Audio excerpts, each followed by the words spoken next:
NEET পরীক্ষায় ভালো ফল করল মানবাজার ১ নম্বর ব্লকের শালপাড়া গ্রামের বিপ্লব গাঙ্গুলি। শুক্রবার সেই পরীক্ষার্থীকে বাড়ি গিয়ে সংবর্ধনা জানালেন মানবাজার ১ নম্বর পঞ্চায়েত সমিতির সহকারী সভাপতি দিলীপ পাত্র ও বিশরি গ্রাম পঞ্চায়েতের প্রধান সজ্জিতা বেশরা। পুষ্পস্তবক, উত্তরীয় ও মিষ্টি দিয়ে বাড়িতে সংবর্ধনা দেওয়া হয়। বাবা পেশায় গৃহশিক্ষক এবং মা গৃহবধূ। মধ্যবিত্ত পরিবারের সন্তান বিপ্লবের এখন একমাত্র লক্ষ্য চিকিৎসক হয়ে এলাকার মানুষের সেবা করা।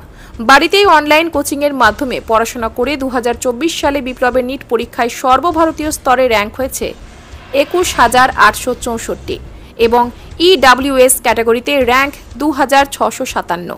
এদিন শুভেচ্ছা জানানোর পাশাপাশি ভবিষ্যতে যাতে এলাকার মানুষের সেবা করে বিপ্লবের কাছে সেই আশাও রাখেন পঞ্চায়েত সমিতির সভাপতি। নিজস্ব ডেডিকেশন আর ফ্যামিলি সাপোর্ট। কত র্যাঙ্ক হয়েছে তোমার?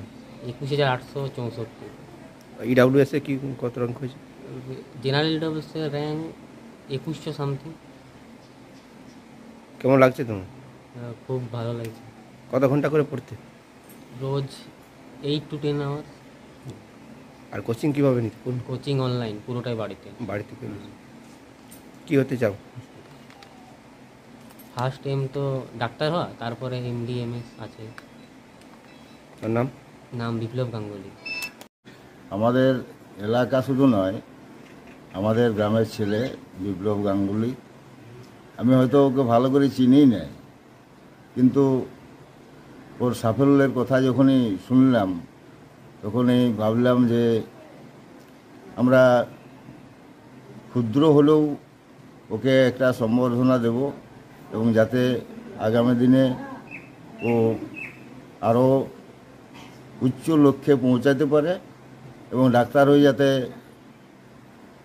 গ্রামের মানুষেরও সেবা করে বা পরিষেবা দেয়, এটাও ওর কাছে আমি অনুরোধ রাখব। সন্ধ্যারণী টুডু মহাশয়, তিনি কলকাতায় মিটিংয়ে থাকার জন্যে তিনি আজ এইখানে আসতে পারবেন নাই। তারই শুভেচ্ছা বার্তা নিয়ে আমরা আজকে এখানে এসে উপস্থিত হয়েছি।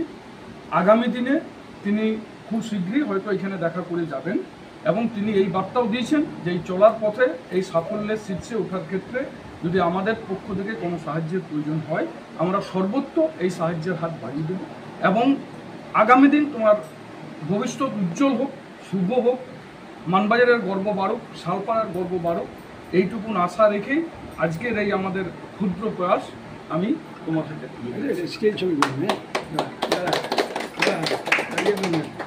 করবি।